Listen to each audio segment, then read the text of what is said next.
Wikipedia defines fake news as a neologism often used to refer to fabricated news.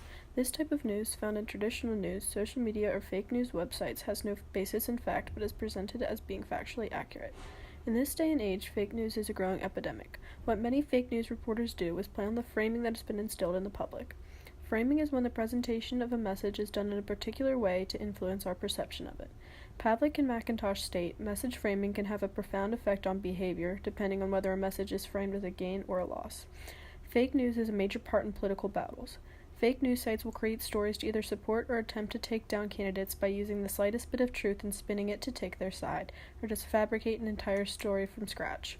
From Converging Media by Pavlik and McIntosh, journalism has long considered itself the main conduit of political information for the public and therefore key to democratic processes. This highlights just how important the media is in political processes and therefore creating a platform for fake news reporters to take advantage and blackball politicians. There was a story published on the Denver Guardian website, a fake news site, that claimed that an FBI agent suspected in one of Hillary Clinton's email scandals was found dead in a murder-suicide. There were so many things wrong with the story, starting with the fact that the picture that went with the headline originated from a photograph of a house fire posted on Flickr. Fake news is also very prevalent on social media. On Twitter all the time, people post phony pictures trying to get a reaction. I created my own example by putting a MacBook computer in the microwave, which resulted in the screen breaking when in all reality I dropped it off my bed and the screen cracked. This shows just how simple and easy it is to fabricate a story. Another way that fake news is created is by taking a photograph or picture with no context and adding in totally irrelevant context. For example, there are two photographs of an elderly woman holding puppies with the caption "dog lover," when in fact that is my grandmother and she does not like dogs at all. She is scared of them.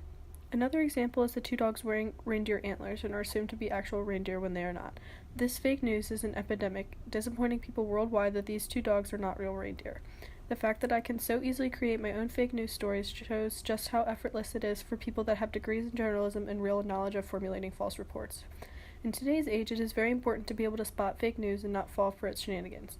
There are several simple ways to detect fake news from a mile away, the first being to use common sense.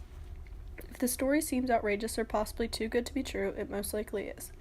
This is not the case for the majority of fake news articles. You have to dig a little deeper. How do you feel when you read this story? If you're feeling very strong emotions, it is possible that the article is written to make you feel this way and it is not actually true. Try checking the author. They could be an incredible source. If you cannot find any information on the author, it could just be a pen name to protect them from the lashback of the fake news article.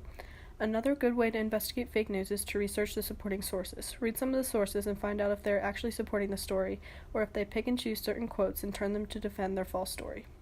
Although the reporters are at fault for the creation of false news, the general public is also to blame. An article written by Paul Chadwick for The Guardian shows us that the people are the ones responsible for the wildfire-like spread of fake news. Chadwick states, prominent responses to false news include surprise, fear, and disgust. True news tends to be met with sadness, joy, anticipation, and trust. Humans are more likely than an automated processes to be responsible for the spread of fake news. A fake news story shows up on someone's social media feed, and the next thing you know, it has 5,000 retweets, 8,000 likes, and almost 1 million shares.